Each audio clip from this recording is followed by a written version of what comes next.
Bom, então dando continuidade à aula de introdução à histologia, nós vamos conhecer agora um pouco mais a respeito do tecido conjuntivo.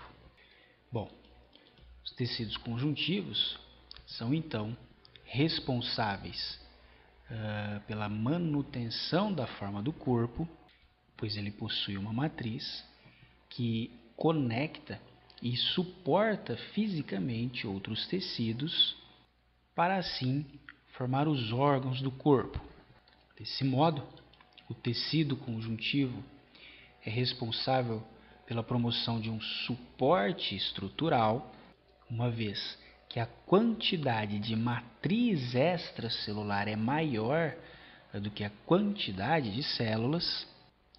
O tecido conjuntivo fornece também uma barreira física e, portanto, um papel de defesa do organismo, uma vez que, além dessa barreira física, ele também é constituído por células do sistema imunológico. Além disso, o tecido conjuntivo também fornece um suporte metabólico para as células, uma vez que existem várias substâncias presentes na matriz desse tecido que podem fornecer suprimento energético para as células, estimular a proliferação celular, bem como proporcionar suporte para o movimento das células pela matriz. Como nós podemos observar na respectiva ilustração, nós temos a matriz extracelular sendo constituída por vários tipos de fibras proteicas, sendo estas então as fibras elásticas, as fibras colágenas e as fibras reticulares. E as células que residem nesse tecido podem constituir as células mesenquimais, os macrófagos, os adipócitos, bem como os fibroblastos. E além disso, como você pode observar também, o tecido conjuntivo é um tecido vascularizado. Bom, o tecido conjuntivo pode também ser diferenciado de acordo com o predomínio de células que o constituem, bem como o conteúdo da matriz extracelular. Desse modo, nós podemos diferenciar vários tipos de tecido conjuntivo, dentre eles o tecido adiposo, constituído especialmente por células adiposas, que são células especializadas no armazenamento de lipídios. Temos também o tecido ósseo, constituído pelos osteócitos e pelos osteoblastos, sendo estas células responsáveis pela síntese da matriz extracelular do osso. Temos também o tecido cartilaginoso, constituído principalmente por condrócitos e condroblastos, sendo estas células responsáveis pela síntese da matriz extracelular das cartilagens. E fora esses três exemplos, claro que existem muitas outras formas de tecido conjuntivo, mas o tecido conjuntivo pode ser diferenciado ainda em tecido conjuntivo frouxo, que geralmente suporta estruturas sujeitas a pressões ou atritos mais leves, como é o caso dos tecidos que preenchem espaços entre os músculos, ao redor dos vasos sanguíneos. Encontra-se presente nas membranas serosas que revestem as cavidades abdominais, as membranas que revestem os pulmões, como as pleuras. Já o tecido conjuntivo do tipo denso é adaptado para fornecer resistência e proteção aos tecidos, sendo este constituído pelos mesmos componentes do tecido frouxo. No entanto, existe uma clara predominância de fibras de colágeno. Desse modo, esse tecido acaba sendo menos flexível e mais resistente à tensão. Quando essas fibras colágenas passam a ser orientadas de forma bem definida, ele passa a ser chamado de tecido conjuntivo denso modelado, pois apresenta fibras de colágenas alinhadas paralelamente, o que confere a esse tecido uma resistência específica em um sentido, em uma direção. Já quando o tecido apresenta essas fibras sem uma orientação específica, ou seja, mais desorganizado, ele passa a ser chamado de tecido conjuntivo denso não modelado.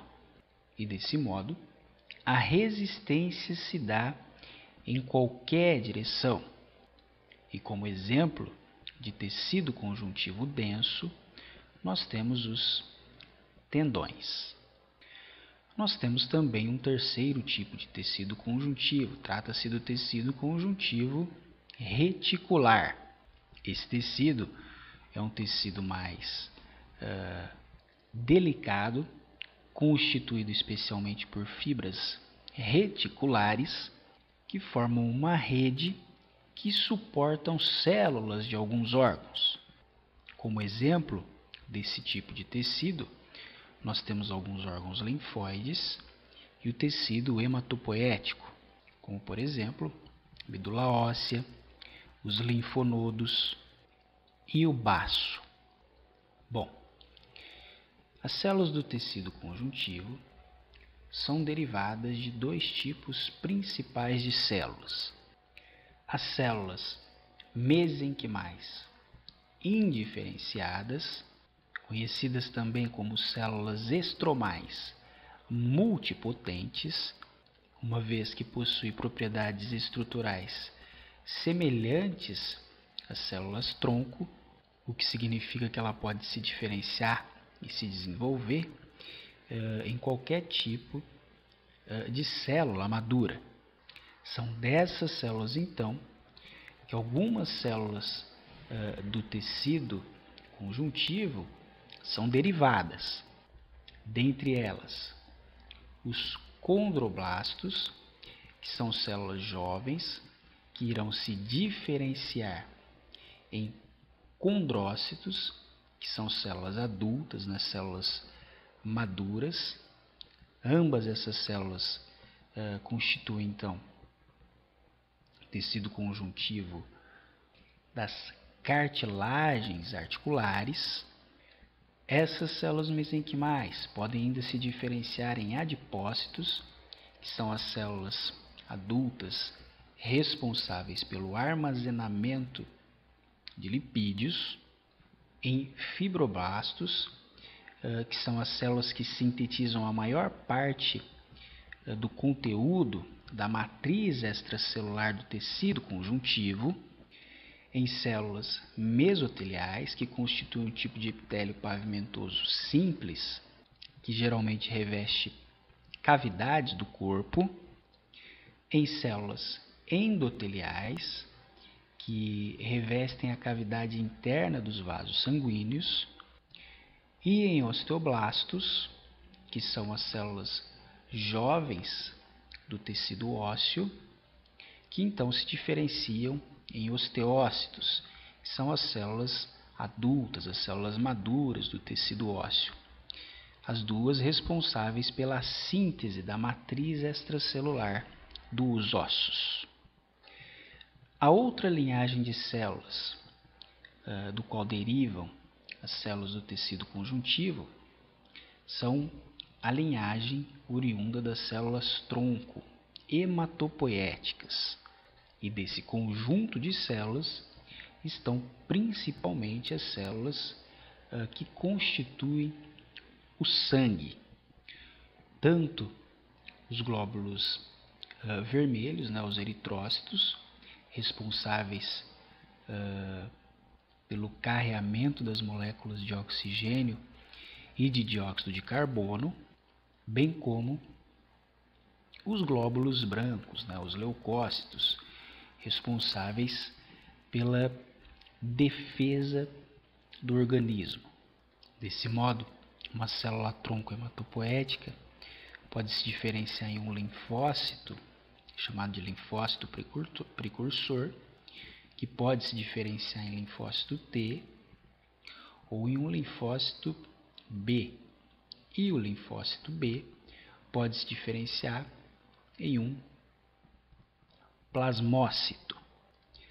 Essas células podem ainda se diferenciar em um monócito, que quando fora da circulação sanguínea pode se diferenciar em um macrófago ou em um osteoclasto, que é uma célula presente no tecido ósseo, responsável por realizar a reabsorção da matriz extracelular dos ossos.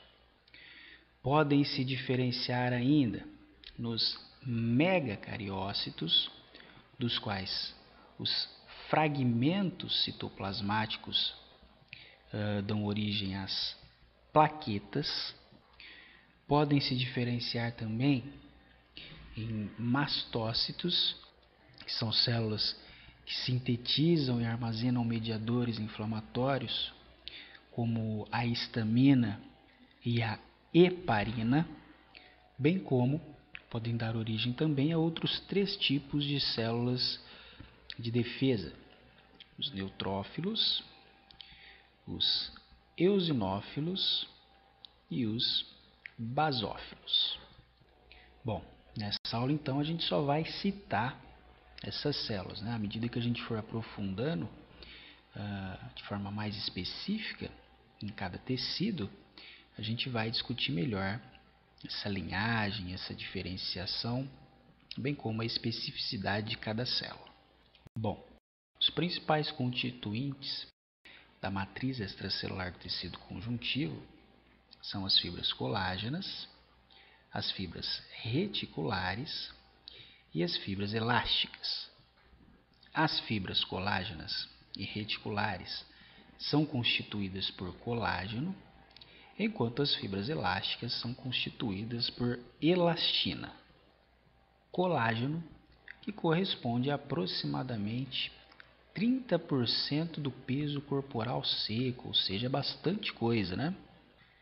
Bom, colágeno pode ser diferenciado em moléculas que formam as fibrilas, podendo estas ser do tipo 1, 2, 3, 4 e 11. Esse tipo de colágeno geralmente se agrega formando filamentos mais espessos, conferindo a essa estrutura uma certa resistência à tensão. Alguns exemplos desse tipo de colágeno, desse tipo de estrutura, estão presentes na pele, nos tendões, músculos, ossos, vasos sanguíneos e até mesmo na placenta. O colágeno tipo 4 pode formar estruturas semelhantes a uma rede, sendo assim capazes de realizar a filtração. E esse tipo de estrutura, em forma de rede, está presente em todas as membranas basais. O colágeno tipo 10 e 8 formam hélices hexagonais ou treliças hexagonais e encontram-se presentes na cartilagem envolvida na formação óssea endocondral, aumentando desse modo a densidade dessa matriz extracelular. Já os colágenos de ancoragens do tipo 6, do tipo 7, do tipo 9 do tipo 12 e do tipo 14 formam âncoras das lâminas basais e também das lâminas reticulares. Já as fibras reticulares são formadas predominantemente pelo colágeno do tipo 3. Desse modo, elas são muito abundantes em células da musculatura lisa, no endoneuro, um tipo de tecido conjuntivo presente nos nervos periféricos, bem como em órgãos hematopoéticos, como o baço, nódulos linfáticos e a medula óssea vermelha. Na seguinte imagem, nós podemos observar exemplos dessas fibras reticulares, no caso, uma imagem de linfonodos. Como você pode observar, indicado pela respectiva seta, essas fibras reticulares são essas estruturas de coloração mais escura. Percebe? As fibras elásticas são constituídas basicamente por 3 compostos, que são as fibras oxitalânicas, eulanínicas e as fibras elásticas, e a elastina, que é a principal delas. Essas fibras de elastina são unidas por ligações cruzadas entre si, tá vendo? Essas estruturas em verde. Desse modo, essas moléculas formam uma rede interconectada que possui a capacidade de ser extensível, podendo desse modo se expandirem em qualquer direção, o que torna essas fibras resistentes à tração, sendo assim capazes de retornar à posição inicial. Então, em cima nós temos essas moléculas em uma forma relaxada, e abaixo nós temos elas tensionadas, isto é, esticadas. Quando retirado esse fator de tensão mecânica, essas fibras então retornam à sua posição de origem. Se a gente observar por meio de uma imagem de microscopia eletrônica, nós podemos observar as fibras elásticas como sendo estas mais fininhas e de coloração mais escura, percebe? Enquanto as fibras de colágeno são essas fibras mais espessas e mais avermelhadas. Na próxima imagem nós podemos observar essa organização das fibras elásticas em uma parede endotelial. Na próxima imagem nós podemos observar de forma muito mais clara esse tecido endotelial com sua respectiva túnica íntima, que corresponde à túnica que está em contato com a luz do vaso, a túnica média e a túnica adventícia. Perceba que é na túnica média que encontra-se a maior quantidade de fibras elásticas, o que forma a lâmina elástica, o que confere aos vasos sanguíneos uma maior elasticidade, sobretudo nos vasos arteriais, onde a pressão sanguínea é muito maior do que nas veias. Além dessas substâncias proteicas, existe também na matriz extracelular do tecido conjuntivo a substância fundamental, que é uma mistura complexa e altamente hidratada, sendo ela constituída por glicosaminoglicanos, proteoglicanos, glicoproteínas e outras substâncias como o ácido hialurônico. Como essa substância é viscosa, ela torna-se importante então como um lubrificante, bem como uma barreira contra a penetração de micro-organismos, certo? Então, essa aula você pode revisar pelas seguintes referências.